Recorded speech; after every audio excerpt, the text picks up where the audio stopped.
ਕੀ ਹੋਇਆ? ਕੁਝ ਵੀ ਨਹੀਂ। ਮਲਿਕ ਰਿਆਜ਼ ਦੇ ਟੱਬਰ ਦੀਆਂ ਜ਼ਨਾਨੀਆਂ ਇੱਕ ਮਾਡਲ ਉਜ਼ਮਾ ਖਾਨ ਨੂੰ ਮਾਰਿਆ ਕੁੱਟਿਆ ਤੇ ਵੀਡੀਓ ਬਣਾ ਕੇ ਸੋਸ਼ਲ ਮੀਡੀਆ ਉੱਤੇ ਵਾਇਰਲ ਕਰਤੀ।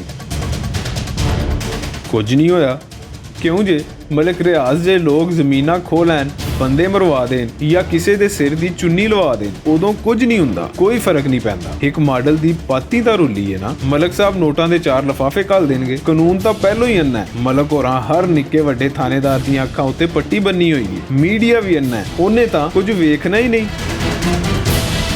ਸਭ ਕੁਝ ਮਲਕ ਸਾਹਿਬ ਦਾ ਜ਼ਰ ਖਰੀਦ ਹੈ। ਕੁਝ ਵੀ ਨਹੀਂ ਹੋਣਾ। ਪਹਿਲਾਂ ਕਦੀ ਕੁਝ ਹੋਇਆ ਏ ਜੋ ਹੁਣ ਕੁਝ ਹੋਏਗਾ। ਮਲਕ ਰਿਆਜ਼ ਹੋਰਾਂ ਦਾ ਕੋਈ ਕੁਝ ਨਹੀਂ ਵਿਗਾੜ ਸਕਦਾ। ਉਹ ਸਭ ਖਰੀਦ ਲੈਂਦੇ ਨੇ। ਪਰ ਯਾਦ ਰੱਖਣਾ, ਇੱਕ ਸ਼ੈ ਅਜਿਹੀ ਵੀ ਹੈ ਜਿਹਦਾ ਮੁੱਲ ਕੋਈ ਵੀ ਜ਼ਾਲਮ ਨਹੀਂ ਤਾਰ ਸਕਦਾ। ਇਹ ਹੈ ਰੱਬ ਦੀ ਡਾਂਗ। ਮਲਕ ਸਾਹਿਬ, ਲੋਕਾਂ ਦੇ ਕਿੰਨੇ ਕੁ ਪਲਾਟ ਨੱਪ ਲਵੋਗੇ, ਕਿੰਨੇ ਬੰਦੇ ਮਰਵਾ ਲਓਗੇ ਤੇ ਕਿੰਨਾ ਕੁ ਕਹਿਰ ਮਚਾ ਲਓਗੇ। ਅਖੀਰ ਰੱਬ ਨੇ ਇਨਸਾਫ ਕਰਨਾ ਹੈ। ਉਸ ਰੱਬ ਨੇ ਜਿਹਨੂੰ ਤੁਹਾਡਾ ਲਿਫਾਫਾ ਨਹੀਂ ਖਰੀਦ ਸਕਦਾ।